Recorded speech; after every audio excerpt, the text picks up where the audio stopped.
this So vocab. my name is Tang Nguyen, and I want to be an entrepreneur when I grow up.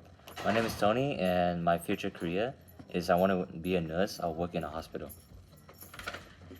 So today we are doing chapter 2, modeling distribution of the quantitative data. So our first vocab term is z-score, and basically what it means is this: it shows the position relative to the other values in the distribution.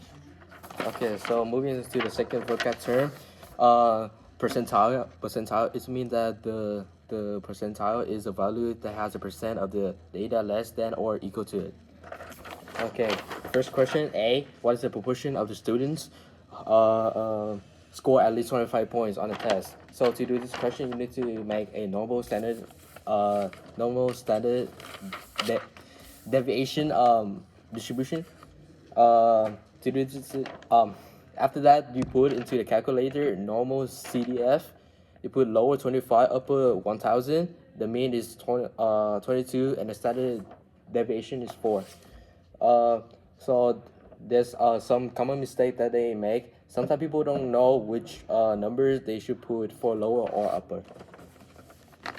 Moving on to B. Question B. What is the 31st percentile of the distribution of the test score? So to do this, same like that, you need to make a normal distribution.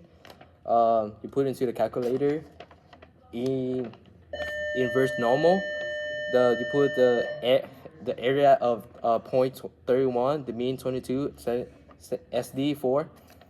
And there's some common mistake people make. People may forget to use the inverse normal. Instead, they use a normal CDF. Alright, so question C, and basically, question C says the teacher wants to transform the test score so that they have a approximately normal distribution with a mean of 80 points and a standard deviation of 10 points.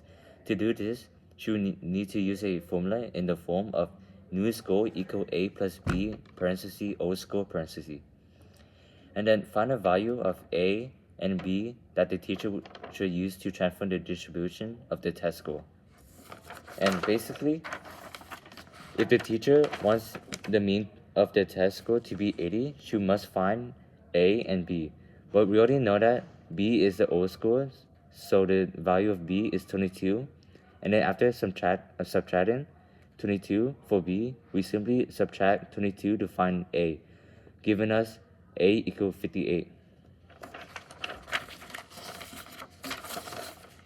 And then for D, question D says before the test, the teacher gave a review assignment for homework. The maximum score on the assignment was 10 points. The distribution of score on this assignment had a mean of 9.2 points and a standard deviation of 2.1 points. Would it be appropriate to use a normal distribution to calculate the proportion of this student who scored below 7 points on this assignment? Explain. So basically no, because the mean is too close to the maximum value of points. So therefore, you can conclude that the distribution is not normal. Thank you for listening. Thank you so much. Thank you so much.